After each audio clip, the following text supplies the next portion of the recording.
So, but anyway, this is our annual meeting, and I'm going to give an overview. I'm going to do the business meeting, an overview of our situation here, our accomplishments, and then turn it over to Seth, who's going to be our presenter. So I'll do that. So welcome and announcements. I want to mention that any questions that anybody might have or comments, you can use chat. I don't know how to use chat, but I can figure it out, I guess. And then Jim will be monitoring that. I am monitoring the chat. Okay, so if there's any questions or comments, Jim will tell us, and then we can respond that way. The agenda is listed here. Mainly, we want to approve the nominations for 2026. We'll look at the budget and celebrate some of our accomplishments. It's been a good year for us, actually. And then we're going to get to the presentation by Seth. So, okay. So let me move ahead here. The slate is here. We had nominations, last year, like November through December, and reached out. And these are the nominees. They were all from last year as well. But I just introduced them, and everyone on this call probably knows everybody.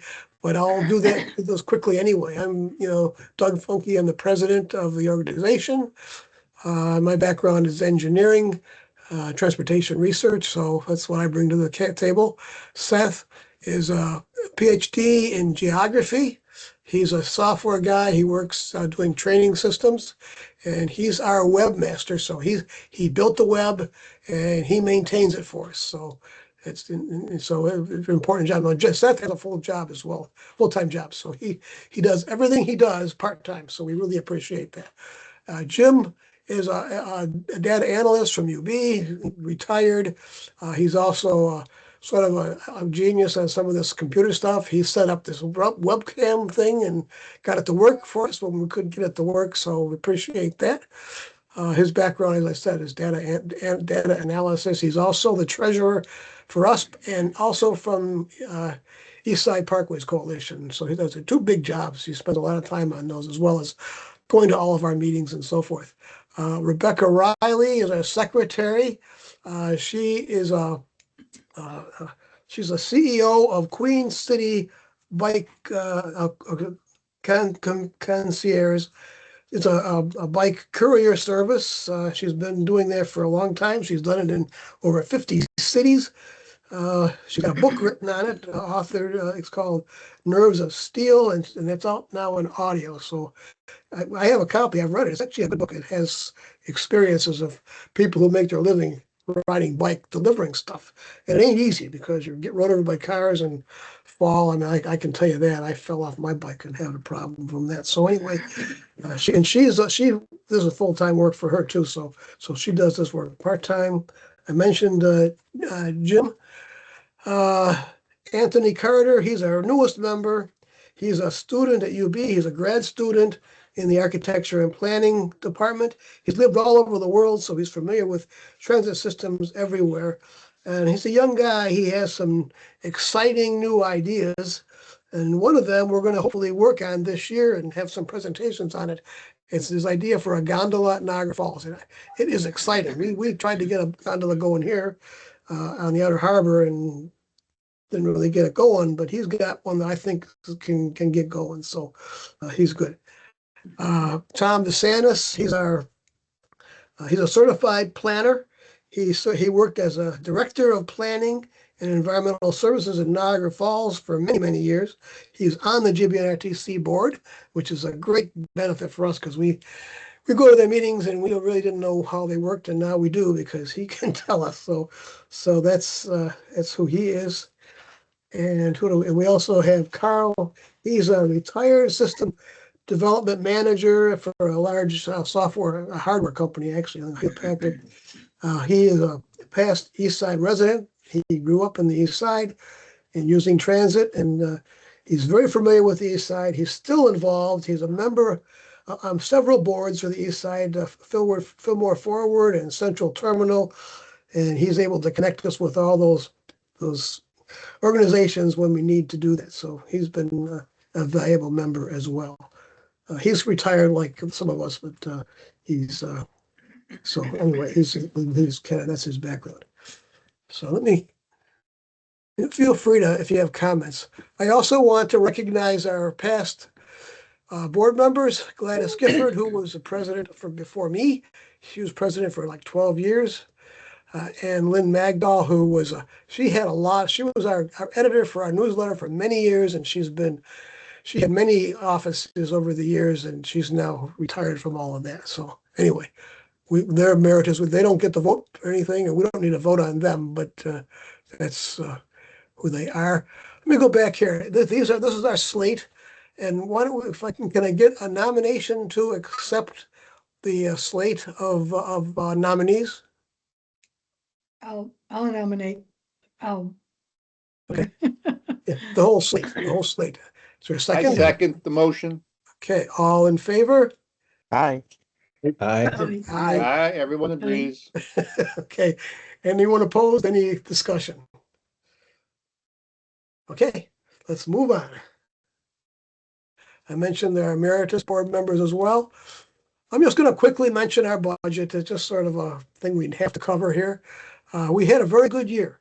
We got $3,000. I'm sorry, that the income was it was like $3,000, way more than we had planned.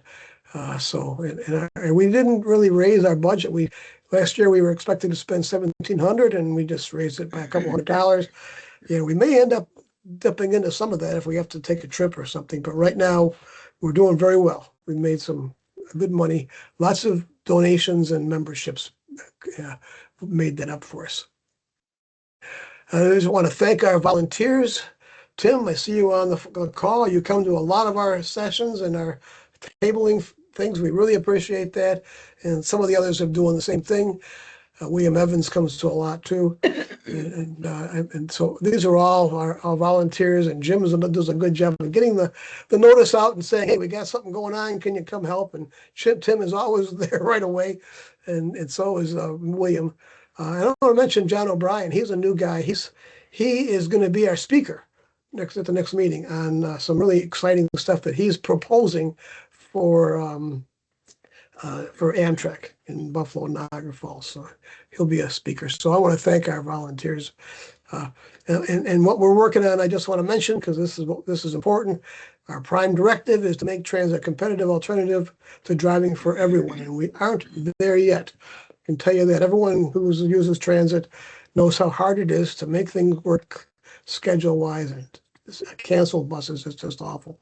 So the new head of the new transit director at the NFTA, he's pretty good. He says, I'm really angry that we're canceling some half-hour buses. Well, mine's a half-hour bus and it gets canceled frequently. So I hope he's working on it, because he says he's going to. So anyway, that's a big problem.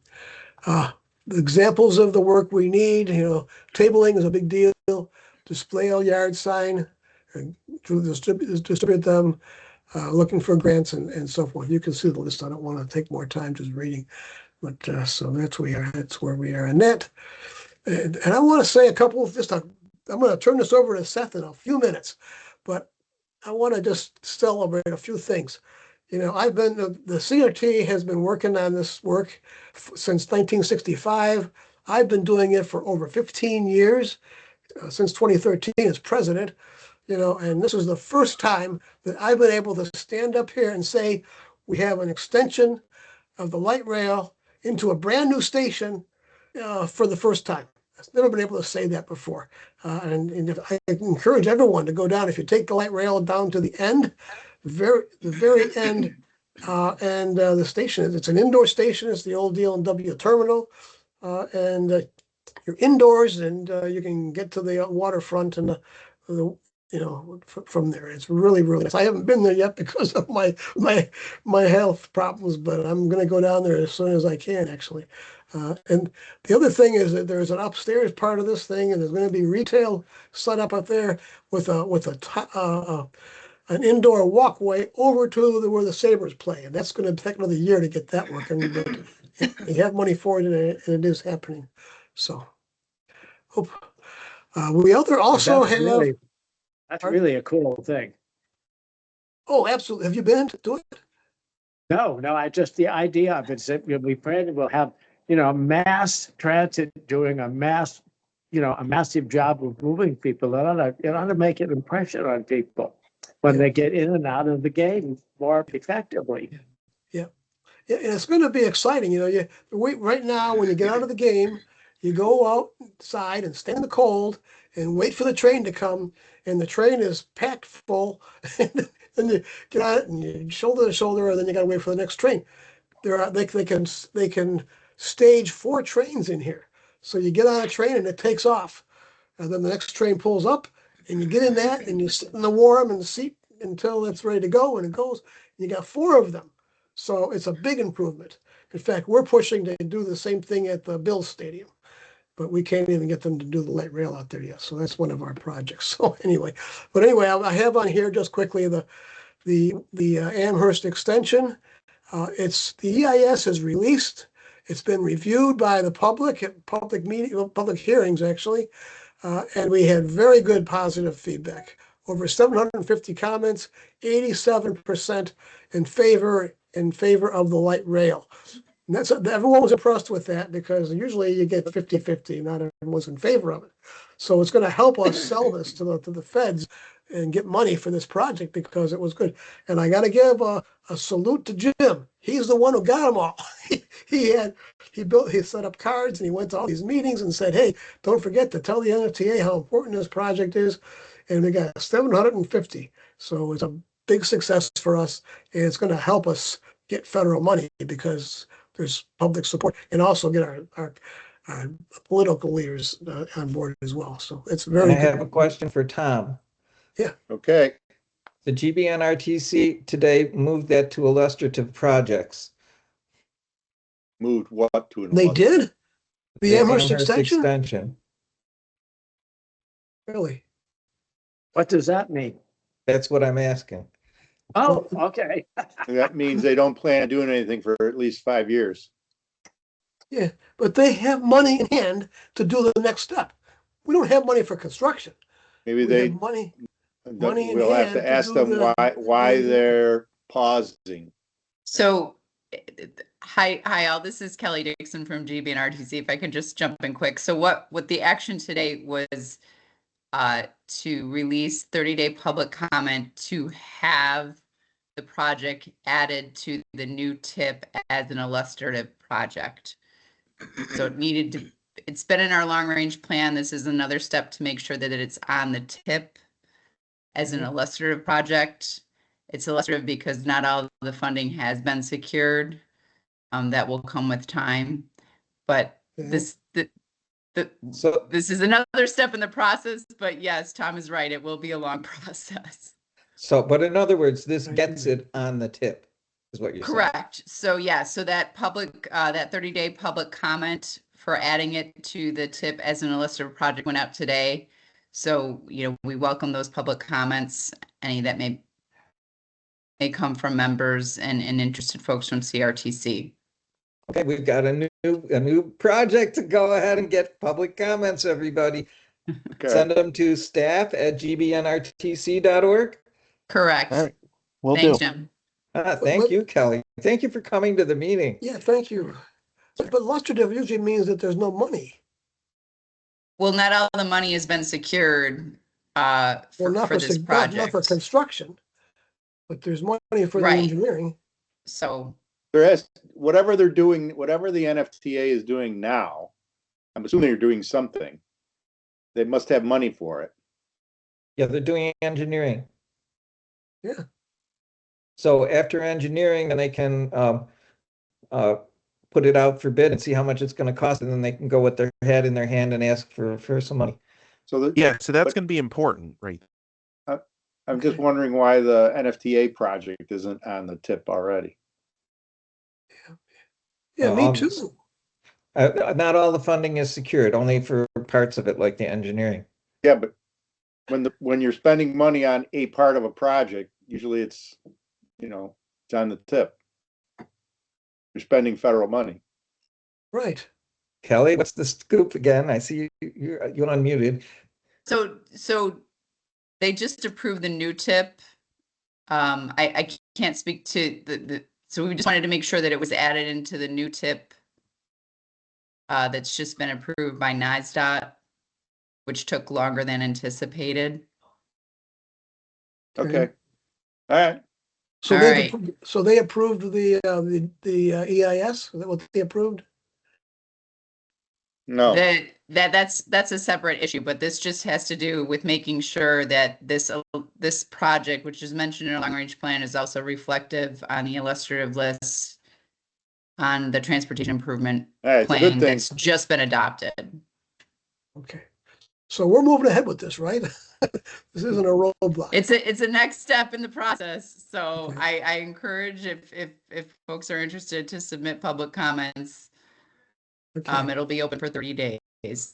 Okay, we'll do that, and we'll be at the next GBRTC meeting, and we'll ask them directly what's going on, and we'll spend some time looking at the tip and because okay, I thought it was in the regular part of the tip, but I guess not. I know that Yeah, I see 5825.70 Metro Transit expansion is listed as ongoing. It was let in 2024. But the cost is set at $20 million, so that can't be the whole thing. No, they don't have money to build anything, they don't Right. have construction money. That's right. but they do Right. have money and they are expending it. So those projects, like you just said, Jim, are actually in the tip. Yeah, so Well, good. good. Okay, so we're in good shape then. I Okay, think. that's all we knew that. We knew we only had money to do the engineering, but that's okay. We have to go and fight for the money for construction. That's like $5 or $2 billion or something, or whatever it comes out to. So, but that's okay. More- You do more the to come. engineering and work on that. So, okay, let's move ahead and get to Seth's thing. I don't want to take all the time. Real quick is that we have to get the money for the Amherst thing, so we're still pushing our signs. You know, get a sign. It's on our website. We'll deliver it to you, and help us pay for those signs as well if you can. But that's what we want to do. So to make it happen. Another example, and they only have a couple of these, but these are brand new things that just happened. The bus rapid transit system it's already started. They're doing the design, the design and the engineering for it. It's going to open in like 2028, which is really, I mean, really good. And this is a bus rapid transit that goes along Bailey Avenue. It'll have, as you can see, the bus there.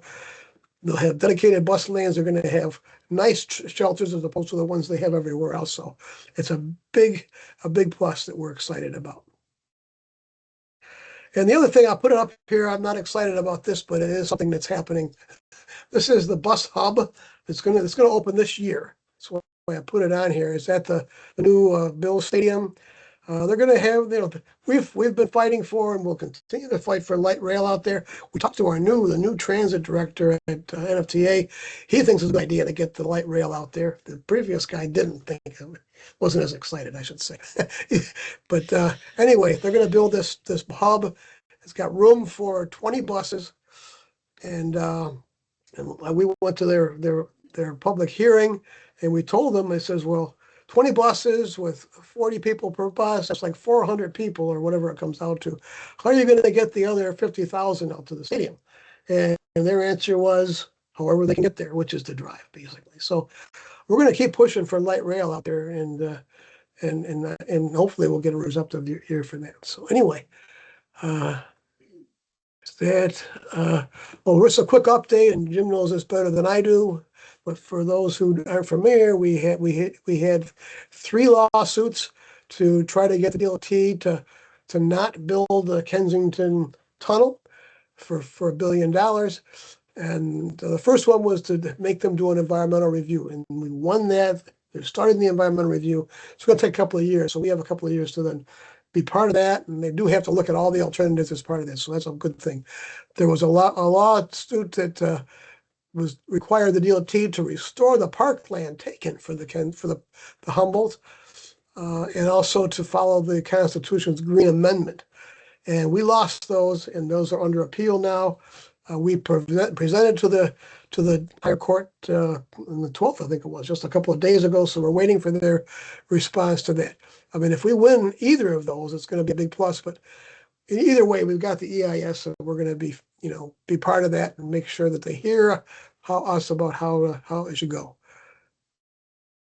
Doug, that was Yeah. on the 13th. On the 12th, we Sorry. received support from the Olmsted Network, and they're joining us. That's a big plus as well. Yep. And we've raised $100,000 for this to pay for lawyers. Now, Jim, you know better than I do. I don't know. I think part of that's for matching money, right? We have to raise a lot to get the 100,000, but that's a big No, deal. no, we've already raised 140,000.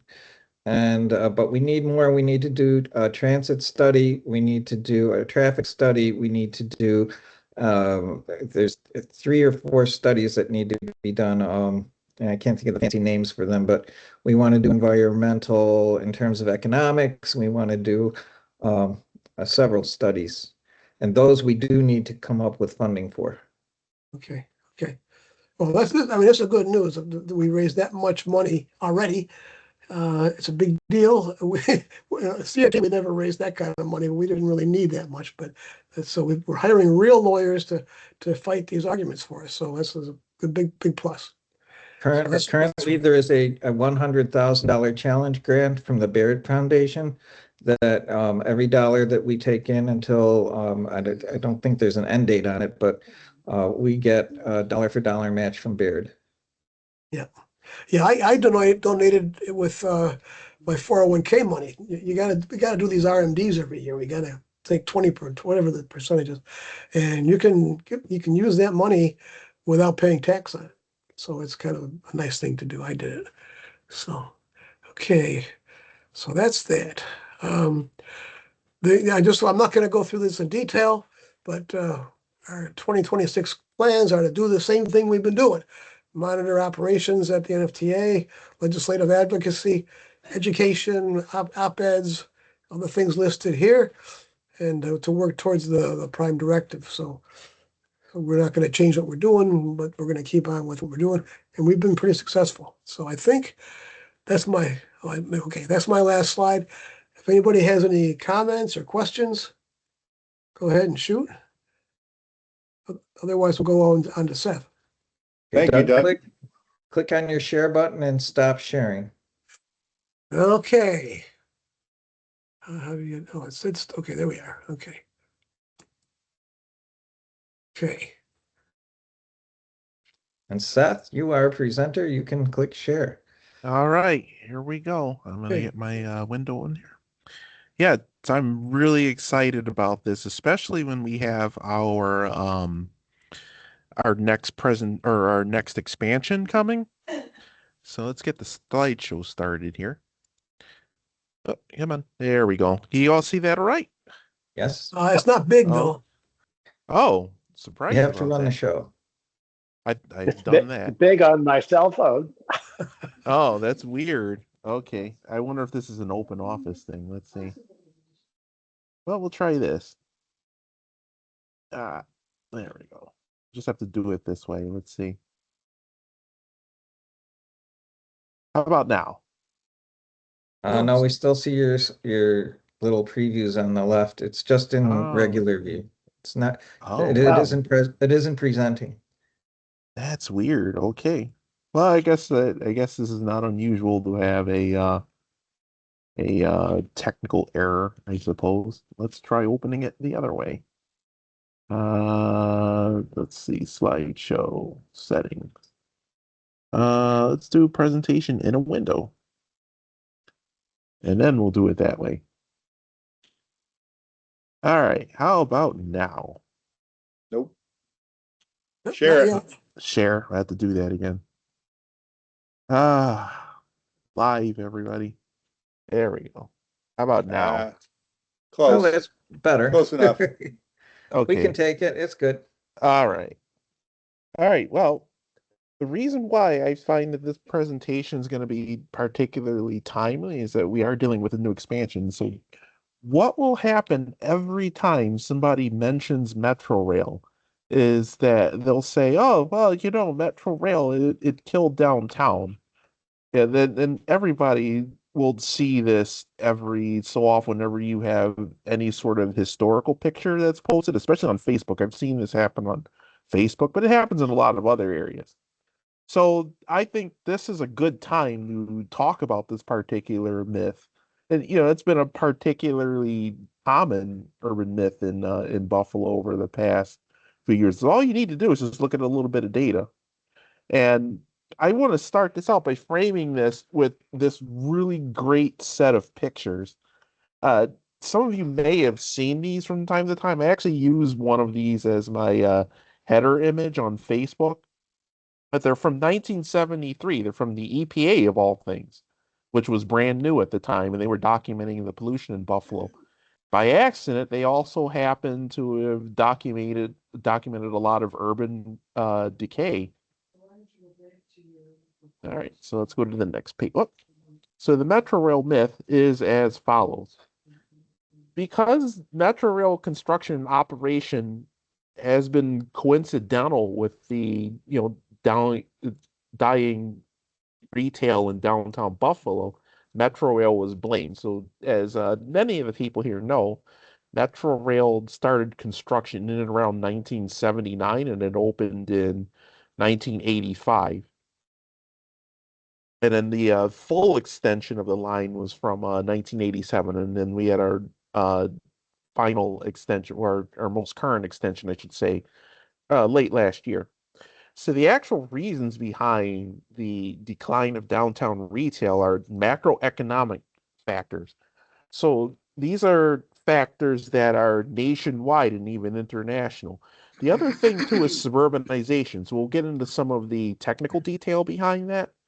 And also, one that I don't think gets a lot of attention, but really should because it's a major ingredient in many American cities, and that's what's called urban renewal. I'm also going to make a controversial point, and that's that downtown Buffalo has actually gotten better since Metro Rail's construction. So this would be different than what, certain commenters would say on Facebook. So let's go right back to 1973, just like in that cover image. First of all, it's important to think about the context there. Downtown Buffalo is in the midst of many urban renewal projects. That's the fashion of the time. At this time, the last skyscraper in downtown for many years is built. That's the Marine Midland Tower, which we now know as Seneca One. So it's been our tallest building actually since 1972 or 1973. And here's a critical thing too. In fact, with UB, originally there were plans for the new campus for UB to be on the waterfront downtown. Instead, it was decided to put this campus in suburban Amherst. The part of this is a reaction to student protests at the time because of the Vietnam War. That's also why the North Campus is designed the way it is. So it's very sprawling and spread out. That's on purpose. This is actually the main catalyst for creation of Metro Rail. So there were originally plans for Metro Rail in the early 1970s that would have connected downtown to not only that North Campus, but also to destinations all over the area. So the system was originally designed for 46 route miles. So it would have been an airport corridor. It would have been a South Towns corridor. Remember, this is also when Rich Stadium, which is now Highmark Stadium, was originally created. And this would be following the same sort of proposals that would eventually be built in Atlanta and Washington, D.C. So we're going to look at downtown. This is one of my favorite pictures. I actually use this as a Linux backdrop. This is downtown Buffalo looking from the east. So in the very center, if you can, I don't know if you can see my mouse pointer. In the very center, that's Broadway. And then this is Sycamore. And then this is Genesee Street. One thing to note is look at all of the pale green you see. You can also see how polluted the sky is because of the what the EPA was documenting. But all of those are what are called urban renewal scars. So some of these were to be demolished for public housing projects. So on the left side, you can even see the Ellicott Mall. And then this strip right here is Elm and Oak Street. So that's being demolished for an expressway. These are the killers of your downtowns right here. because note what's not in those places. There aren't houses, there aren't buildings. And that's extremely important to remember. So you're actually seeing downtown in a sort of real time being cut off from the surrounding neighborhoods. Think about the state of this today. So this was actually a plan for an inner ring expressway, like what a number of cities have. So downtown was originally slated to be completely encircled by expressways. So instead, we have arterial roads. Also, you can notice on the north part of the, or I should say the west part or upper part, these are where the Shoreline and Pine Harbor apartments are being built. All right, so we'll go to the next page. And now we're going to turn around 180 degrees and see it from the other direction. Look at the scar of the Kensington Expressway, but also look at how much devastation is down here. And an important point here, there are so many surface parking lots. This is a really big key here because, and I'm going to make this point later, this is not free parking. So you're looking at a massive competitive disadvantage. This is actually not a healthy downtown. So there are already many businesses that are being lost at this time. But even look at this giant interchange, which is still here to this day over here. Think about the neighborhood that was torn down for this. And think about the fact that that would be customers for downtown businesses. And of course, this shows you it even better. Remember how people would talk about downtown Buffalo being a vertical office park? This is a great example of this in this particular picture. You can see the brand new Marine Midland Center, which is now Seneca 1. But look what's all around it. Do you see all those parking lots? You also see all the urban renewal scars, and then there's the big gouge of the expressway. Imagine walking across that and going shopping. Now, people have done that in the past, but then you're also paying for this parking. And that's a very important difference. Also, there aren't people living where these parking lots are anymore. There aren't people living where these scars are. A whole lot of houses and buildings have been torn down. So you can see that's actually not healthy. But why? First of all, and this is a common element in most North American cities, it's suburbanization. These are trends since the 1950s. So you're losing your residents. You're also losing your retail because when you lose your residents, that means you have a lower customer base. Now, maybe you have to magnify this even more because we have massive job losses in the 1980s, but there are already major job losses in the 70s. If you think about many large manufacturers, think about things that would have been manufactured in Buffalo that no longer were. For example, Sylvania TVs. Anybody here remember that plant?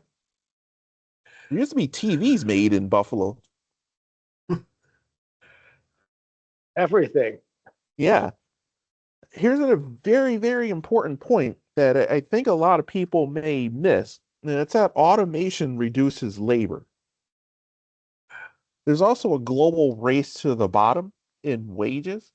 So that is on a macroeconomic scale going to cut the amount of buying power for the American worker. And that hurts cities like Buffalo that are primarily industrial.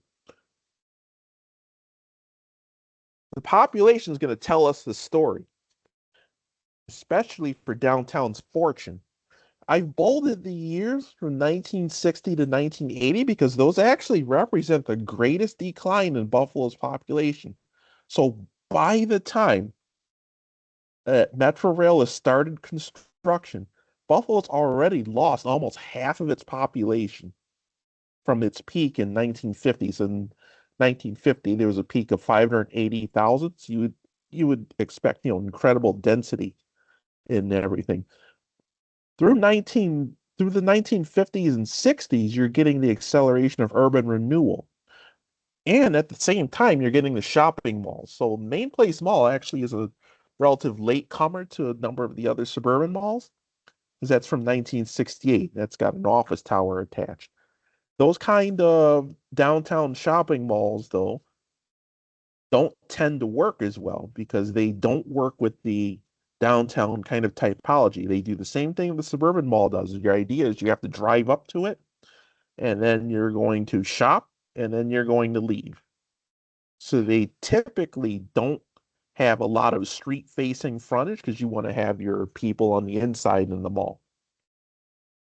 And then we looked through the 1970s and the 1980s. This is when the acceleration just increases. And the bottom's falling out of the population because we're losing jobs. That's the main thing. And we're also losing customers to the suburbs. And we're going to see why that is. We get a few more malls as well. The McKinley Mall and the Galleria opened in the 80s. But note that some of the other malls are starting to fail, especially some of the older ones. Through 1990, things are actually stopping with the rapid decline. It's kind of been like a slow decline. But then the fortunes turn around in our last census.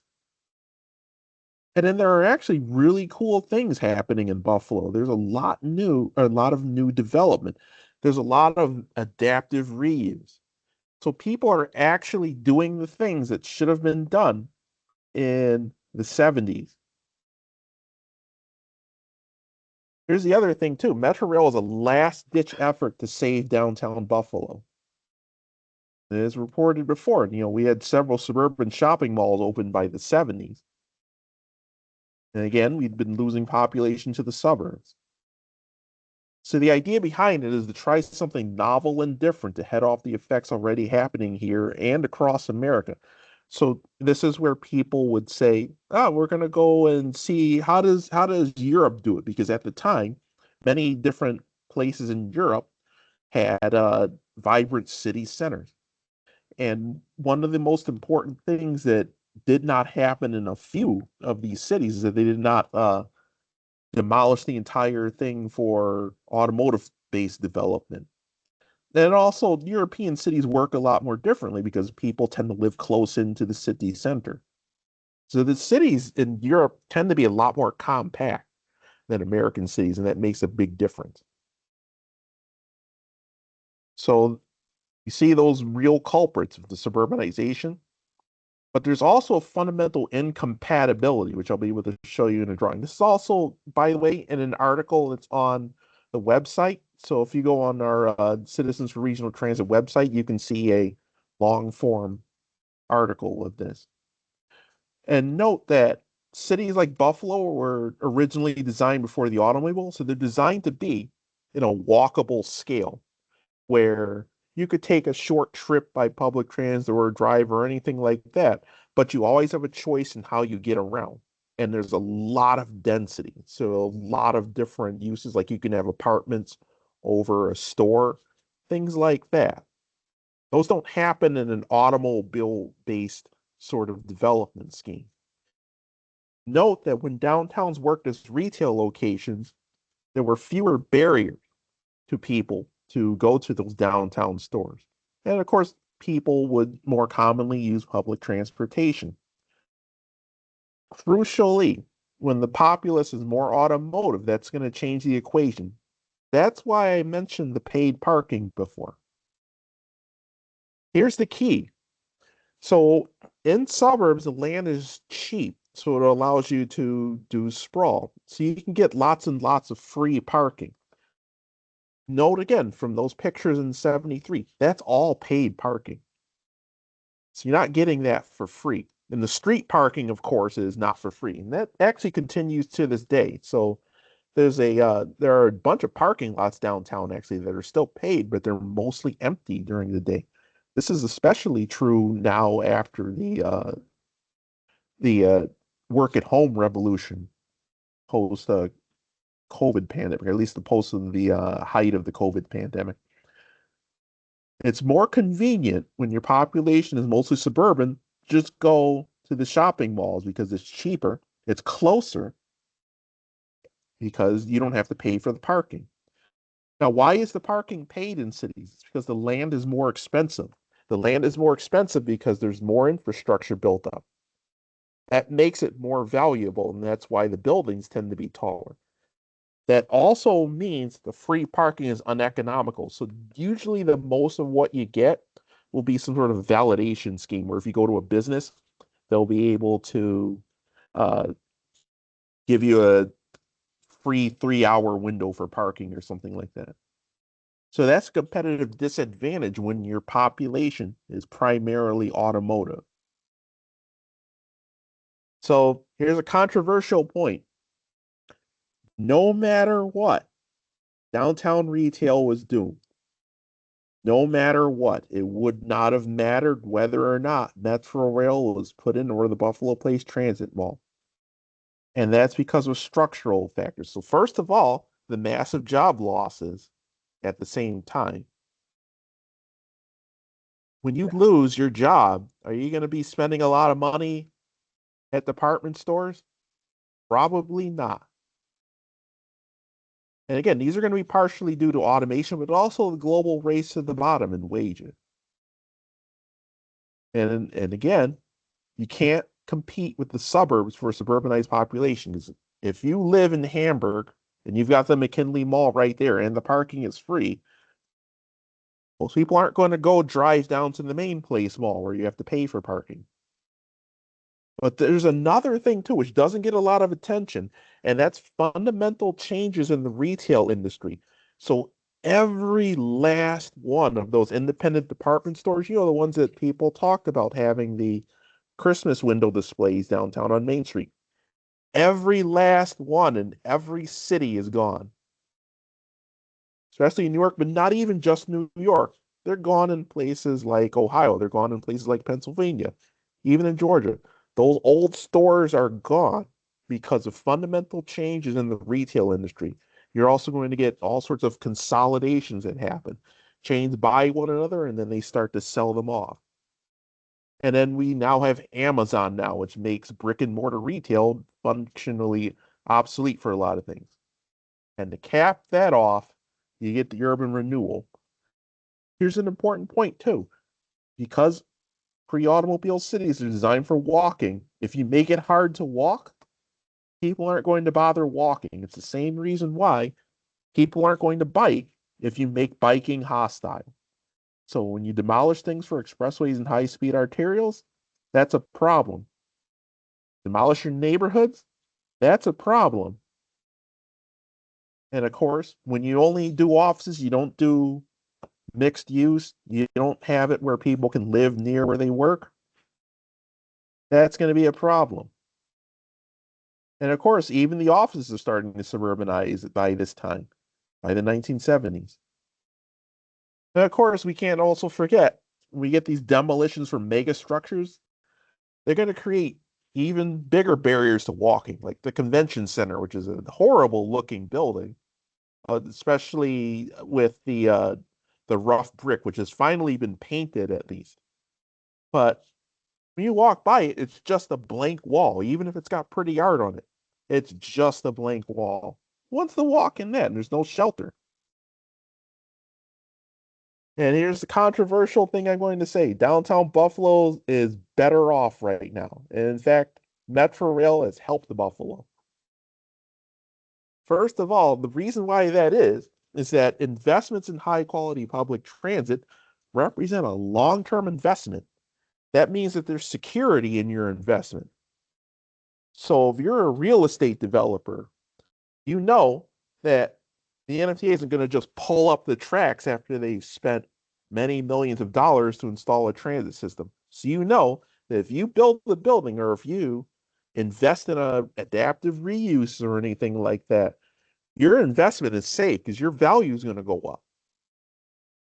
And I want to point out too, this has happened in Buffalo, and this is without an actual transit-oriented development policy. So we have some cities, like Toronto is a good example of this, where there will be encouragement of transit-oriented development, where they'll build big buildings by stations and things like that. Buffalo had not really had a serious policy for this. So just from building a line, we still got the value increases without an actual strategy. And on top of that, numerous buildings were actually built downtown after construction, and better and more valuable buildings too. So for many years, the intersection of Main and Chippewa had a lot of derelict buildings and actually two of the corners were vacant. Now that's completely built out.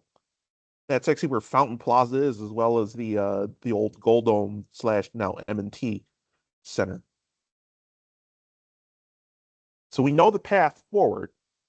Thankfully, there's developers already doing. We do have developers who do get it, and we're seeing a lot of these projects downtown. And I have also said that this needs to happen. We need student housing downtown. We need to encourage UV students to live downtown. We just need to have more projects downtown, more housing downtown, because it's not the cars that make your success, it's the people. And that's where Metro Rail becomes part of the solution. Remember, there's never supposed to be any sort of silver bullet. It's going to be part of it. We're getting another macroeconomic transition. I mentioned it before with our empty parking lots. We've got the work from home revolution. So right now, we're getting former office space being converted into residential units. I think it was just announced that the old North Star building, which is now the Bank of America, is being slated to have apartments put in. There's a project next to the Saturn building. It's an obscure building, but it's across from where the old Buffalo Christian Center used to be. That used to be an old MGM film vault. That's getting adaptive reuse. Residential units, so apartments on the top, ground level retail. That's the way you do it. And this is critical for older cities because that's their neighborhood character. You've got these buildings already. You can actually use them again. It fits the local character, fits the general area, and it's less expensive than new build. So unfortunately, there are some people who don't get it. Like we've already had some buildings that were demolished for parking lots. We have to stop doing that in Buffalo. We've got plenty of parking lots and they're barely being used in a number of places. Start fixing these old buildings up and get people in them, not their cars, because the cars take up a lot of space. Get the people in them in the downtown. That's the whole point of living in a downtown, where you can have a choice in how you get around. And again, Metro Rail is part of the mix, and that's one of the reasons why we at Citizens Regional Transit advocate for it. So if you get Metro Rail out to more commercial areas, it provides another alternative for transportation. Now, importantly, in downtown, again, it's not necessary to have a car to live downtown. I live downtown. I've never owned a car. You can participate in the cultural and commercial opportunities. That's also part of the point of a downtown. Good public transit helps make this possible, and that's one of the reasons why we fight for better public transit. Also, crucially, people need places to live. More residents downtown allows for the support of critical downtown businesses. So you can't have nice things without people living there. And if people have to walk across Elm and Oak streets, they're not going to do it, because those streets have been redesigned to be high capacity car thoroughfares. They're scary to walk on. I've done it numerous times. It's not fun. I don't recommend doing it. So what can be done? Again, continue to support and advocate for Metro Rail extensions, better and more frequent and reliable bus service. So again, kudos to the NFTA for getting the Bailey Avenue BRT going. Kudos for getting to the EIS stage or the engineering stage, I should say, for the Amherst extension. And of course, we need more transit-oriented development. That's happening. So we need to just keep on doing it. LaSalle Station is a good example of that. So there's some massive projects that have been built there. The less people have to spend on transport, the more they can spend in local businesses. Remember that rule of thumb. And of course, having residents downtown provides a stronger core for the city. So we need leaders to continue to encourage developers to perform adaptive reuse and not just sit on vacant property. Part of this too is also we need to have code enforcement to make sure that the buildings don't get derelict or they start to become endangered, like what happened to the St. Anne School on Emsley Street just a few days ago. Yeah. And importantly, prioritize pedestrians and cyclists in street planning. And that's starting to happen now. I'm confident that the Ryan administration is probably going to be able to do that. And we've because we've got a really good person there for that. So we're going to see hopefully some more changes, and Buffalo's been improving in this. So we want to keep on doing that. And last thing, I just wanted to take this picture. This is one of the buildings that was built post Metro Rail. This used to be the Journey's End Suites. Now it's the Holiday Inn Express. And I think this is before the new restaurant had the signage put on. This is the kind of thing we love to see. Metro Rail going by at Main and Chippewa. And of course, you can visit our website for the long form article of this. And of course, comments and discussion welcome. And thank you all for hearing me out here. Excellent. Thank you. Very good, Thank you, Seth. Seth. Thank you, you, Seth. Seth. Excellent job. Very I well done. appreciate it. If anybody's got any Thanks, Seth. questions or comments, let me know. I have a question, comment, I guess. One thing is a comment more, but we now have the green code. And I think that's helpful because it allows mixed use development in the city and especially along transit corridors. You can build tall buildings. The problem you get into is that people who live around where you're going to have the tall buildings fight back, like Elmwood Avenue.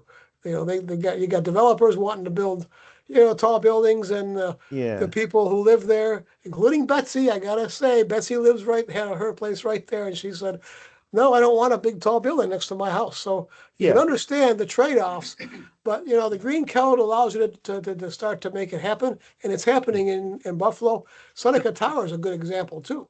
There's residential in that big tower. Yeah. Now, Which is good. this actually brings up a thing which is very important. So I'm glad you put that point out. So it may not even be necessary to do tall buildings. So there's an issue in urban planning called missing middle. I don't know if any of you have heard of this, but there's often a case where you get this sort of bifurcation of development where you just have low-rise residential, like 1 or 2 stories, and then tall towers. And Yep. there's nothing in between. So you would not tend to see, for example, like 4 or 5 story buildings and things like that. So That's we need emerging that sort on of Elmwood. flexibility. Yeah. It's emerging. I mean, you can see the resistance, but you've got to get more people. Otherwise, there is not enough activity to keep the businesses going. Yeah. And this is also where some critical things like good adaptive reuse come in. Like if you reuse older institutional buildings, and we've had actually some success doing this in Buffalo.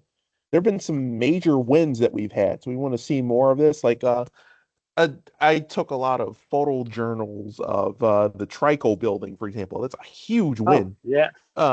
Just the whole complex is reused again, and they turned this daylight factory into massive apartments. Now it's luxury apartments, so it's too rich for my blood. But I know of people who live there, and they say it's a very nice place. And there's other places being worked on too. And those are the kinds of things you need to be able to have, these good walkable communities. And that's an amenity that people are thirsty for. Like in a number of ways, for not everybody, but for a number of people, like driving a car is very stressful. And I want to point out that making viable alternatives to driving actually solves your traffic problems and makes things better for drivers.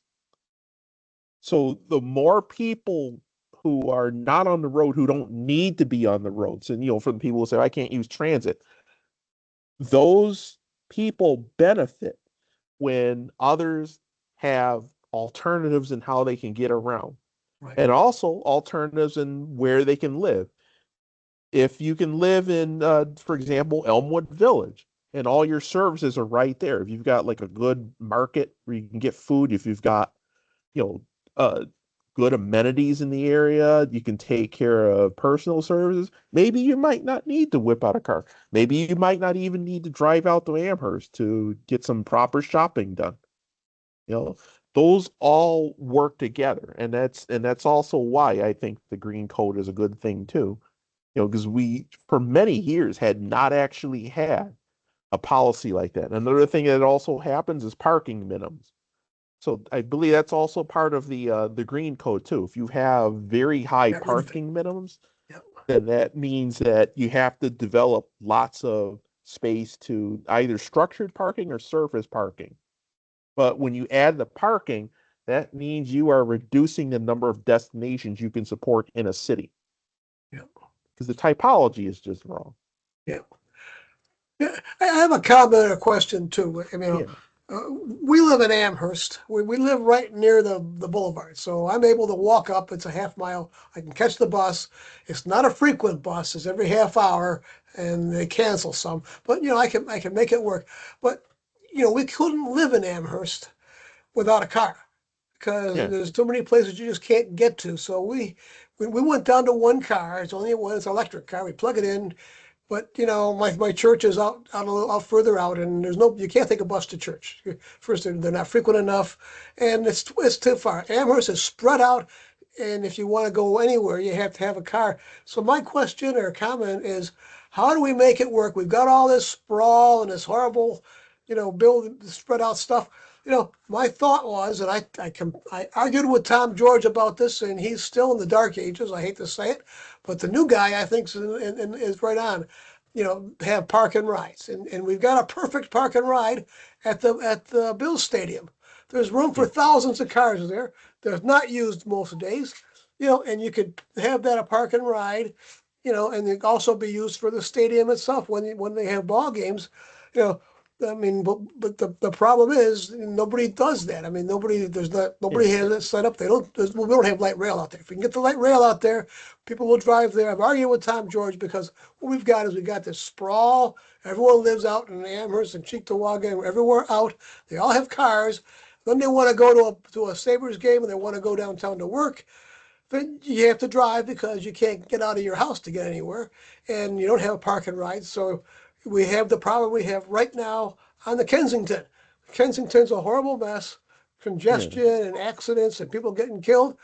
And I told Tom George, and he says, "Oh no." I asked him, why can't we get the light rail out to the Bill Stadium? We've got lots of parking there, and you need the parking for the stadium anyway.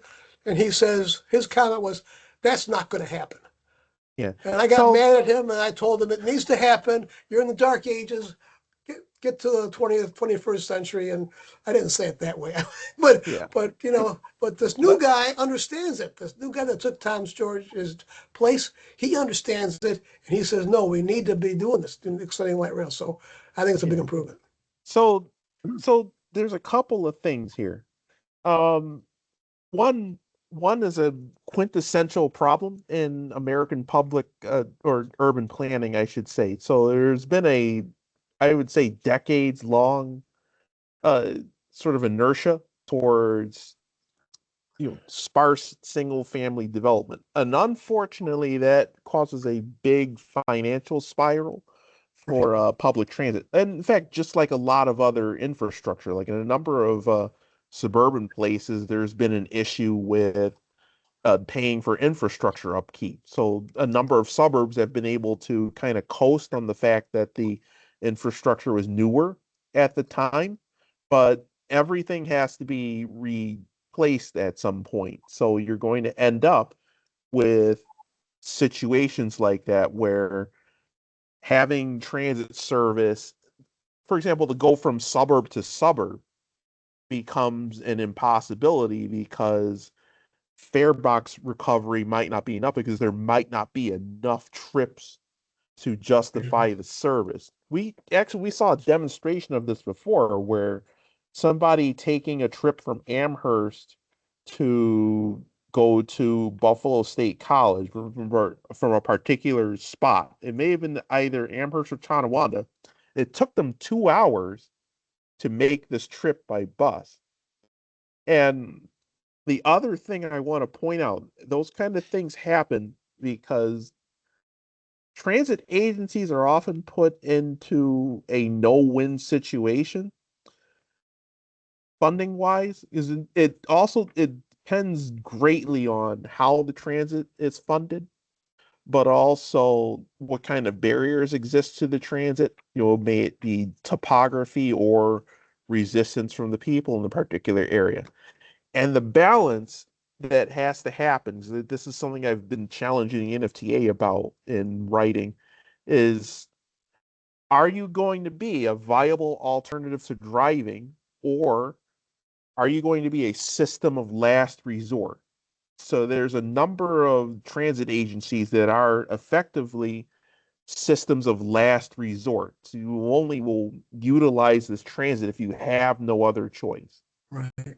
And if you're in that kind of situation, then it means that funding is always going to be scarce, and it'll be, in essence, a death spiral for transit service. So this is why I often challenge the NFTA and other agencies like that to find ways to become more viable. So doing imaginative things like more reliable service or getting higher quality service. Part of the reason why, in my estimation, that we advocate for light rail extension is that it's actually more labor intensive. So it actually is going to be able to move more people with less labor. Right. Because one of the other issues that we're dealing with transit too is that we're having trouble having drivers. There are just not enough people filling the seats. So, and by the way, if anybody is looking for a job, I think the NFTA is looking for more drivers and mechanics. But that's been an issue in a lot of agencies. So, And the NFTA has an open house coming up next month, just for those people that might know somebody who's interested. But yeah, I'd like so to be a part of comment the on solution. something you said about barriers to transit. It's not only what you mentioned, which is correct, 100%.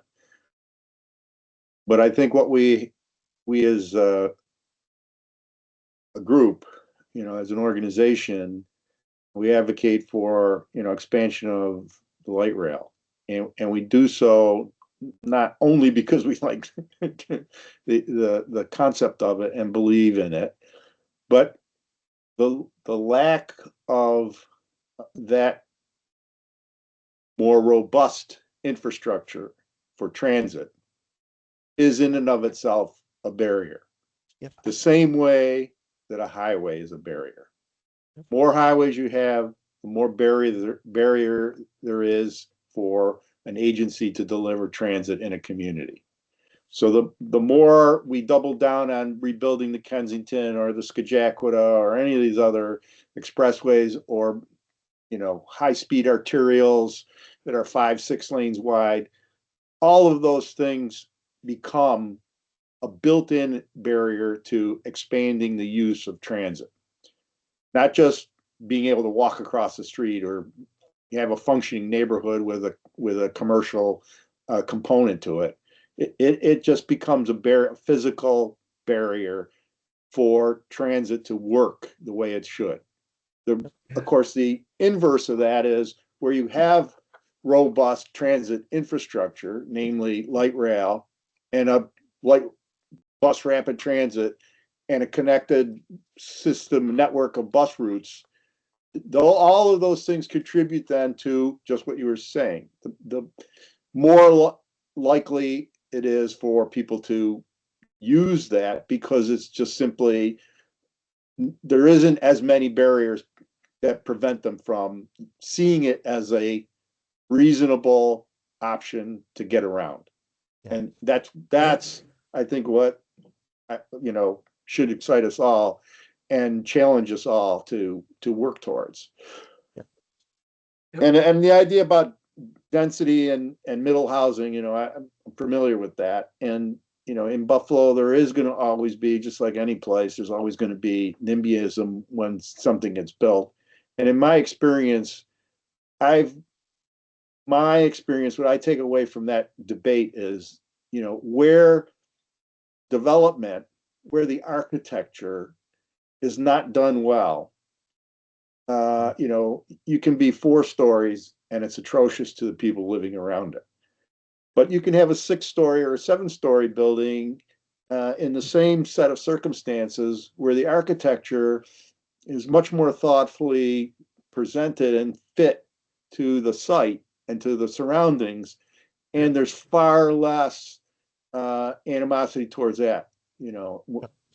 always in the beginning but as it goes along, people realize like, oh, this is actually going to be good. And once it's built, people are like, oh, this is great. We should do this more.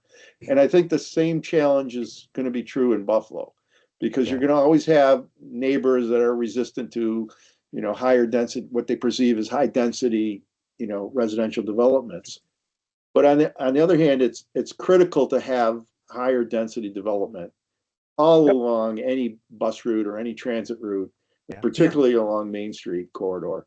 And downtown, the denser, in my opinion, the denser, the better. I mean, there shouldn't be really, if somebody wanted to do a 12, 20-story building, God bless them.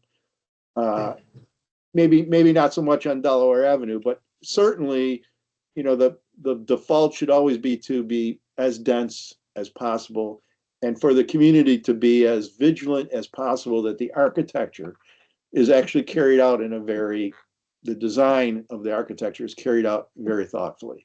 And that really is the challenge for the community, is to challenge developers.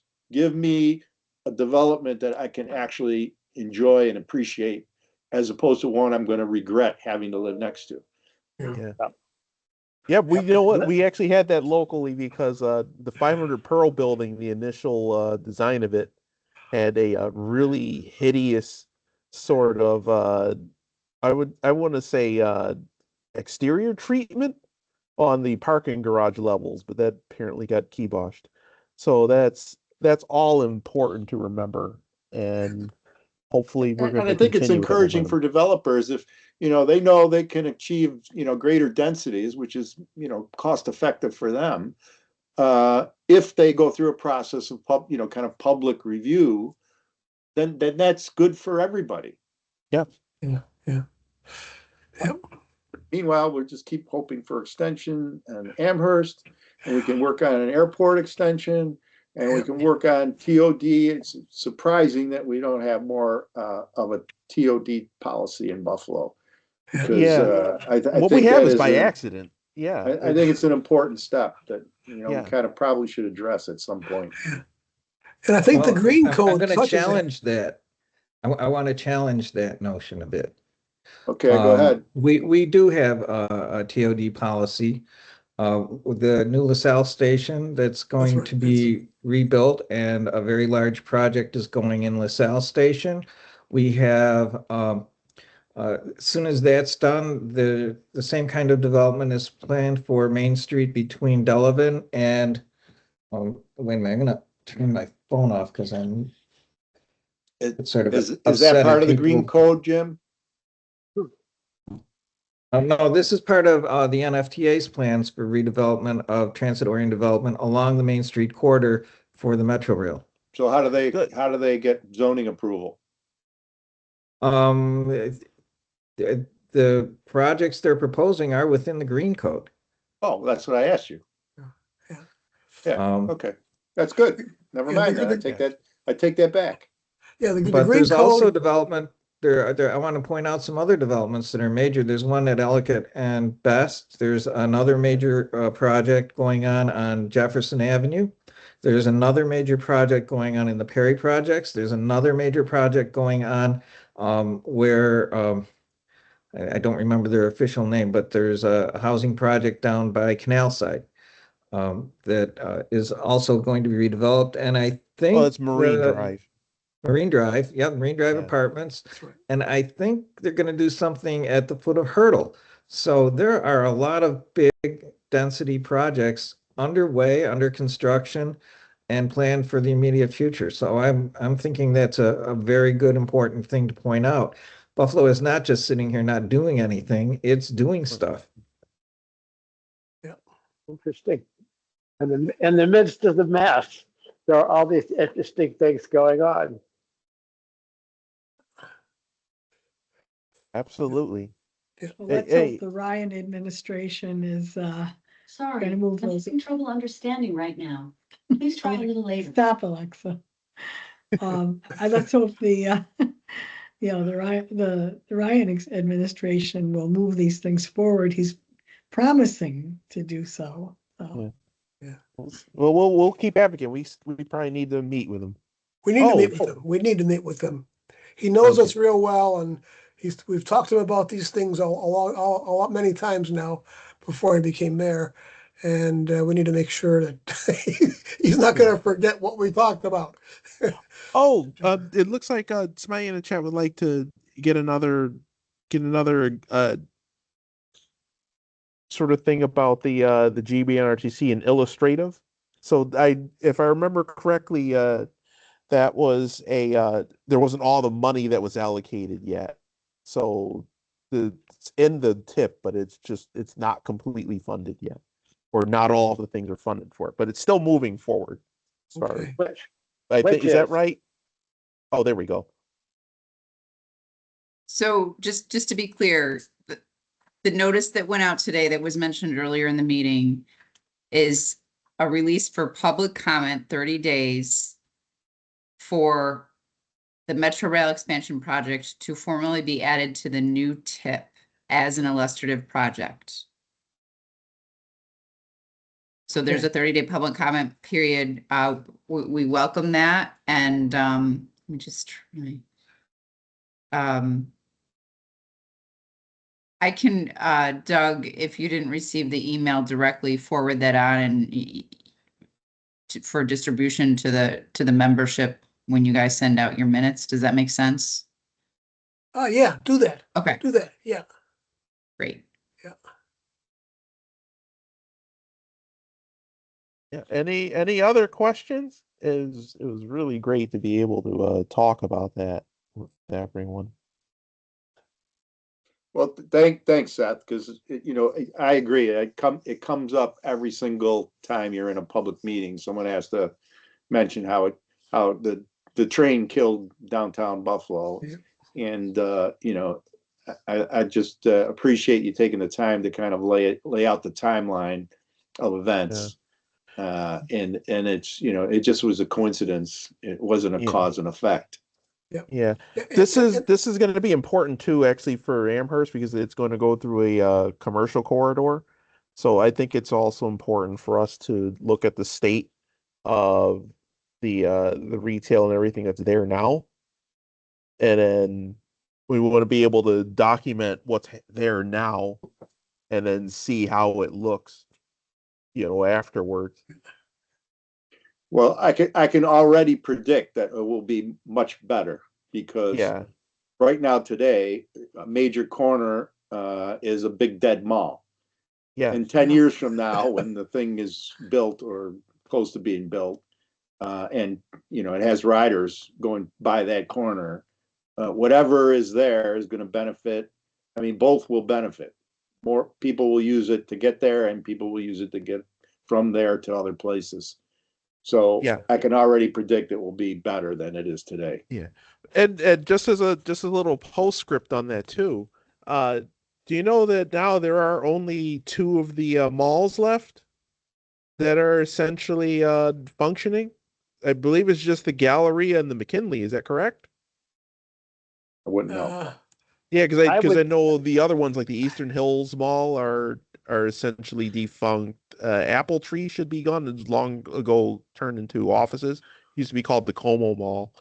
Thruway is no longer a mall. Yeah. Boulevard is more or less derelict now. Seneca Mall had been demolished years ago. I think you're right, Seth. I mean, if there might be a tiny little bit of activity going on in the Eastern Hills or Boulevard, but it's essentially nothing there. The Summit Park is gone, and now they remember. Yeah. That's long gone. Yeah. Okay. All right. So it's Thank you now a all. good time to give John O'Brien a little plug for his upcoming talk. He's going to be doing what Seth did tonight at a future meeting. I think probably our January, February, March meeting, right? March or April. March or April, sometime in there when we have decide one, and date great. not set yet, but just as we did with Seth, we're going to have a special edition of our newsletter, and it'll be a nice composition by John. John, you're there. Go ahead and introduce it a little bit. Give yourself a plug. Hi, can you hear me? Yep. Yes. Yep. Great. Okay. Hi, my name is John. I live in Buffalo. I've been living downtown for most of the last 8 years. I took a little bit of an interest last year in the price of Amtrak tickets in the region and started to think that maybe there was a little something more of an issue there that was had a regional focus. So documented it, presented it to a few folks on the CRT board who were kind enough to give me a platform for it. Looking forward to digging in and discussing it, but essentially it boils down to looking at the cost per mile of Amtrak tickets locally on the what I'm referring to as the Niagara Falls to Albany corridor relative to common ticket prices elsewhere in the country. And I do end with a small proposal for what those ticket prices could look like, which might make it a little bit more price competitive with transit alternatives in the region. So looking forward to it.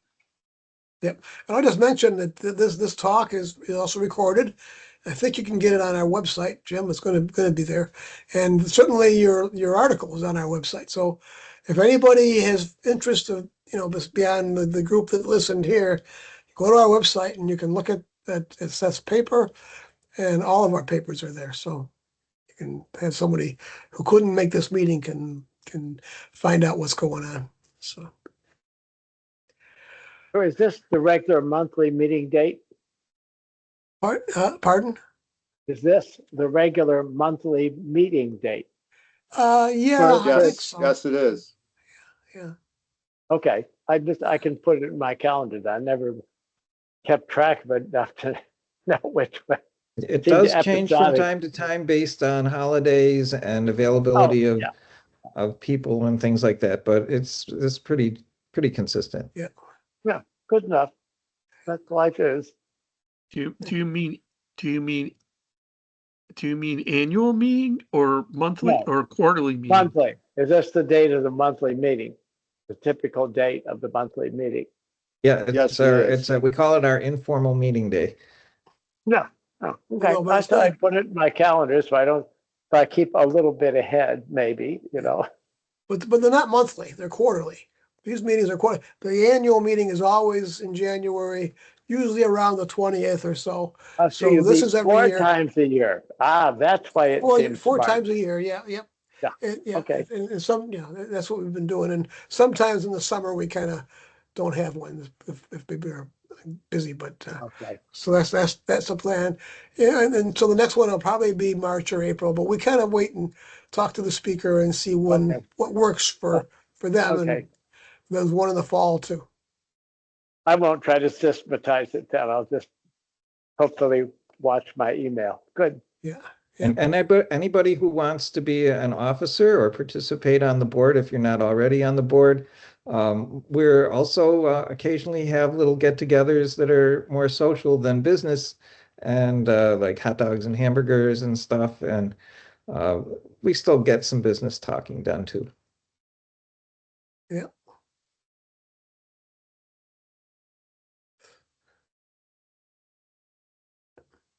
All right. Hey, Doug, do you want to Okay. wrap up the meeting, Doug? I think we should. It says we're after 7. I think we should be wrapping up. So anyway, why don't we do that?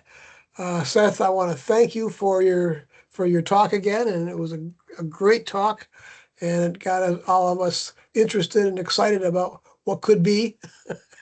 So that's what we want to do. So thank everybody for coming, and we'll see you at the next meeting. Yeah, Thanks, there's everybody. actually many encouraging things happening. Really. Yeah, there are. There really are. There really are. Nobody recognizes it, but they're happening. Yeah. Yep. So bye on a high Okay. note. Okay. Bye-bye, everybody. Okay, we'll Bye, see thanks, everybody. Seth. Okay, bye-bye. Bye. Bye-bye.